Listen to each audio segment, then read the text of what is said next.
how to turn on or turn off stages notifications on Facebook PC. Hello guys, so all what you have to do is simple.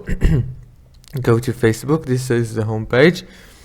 Go to the top corner, click right here, click on settings and privacy, and now click on settings and go right here, click on notifications.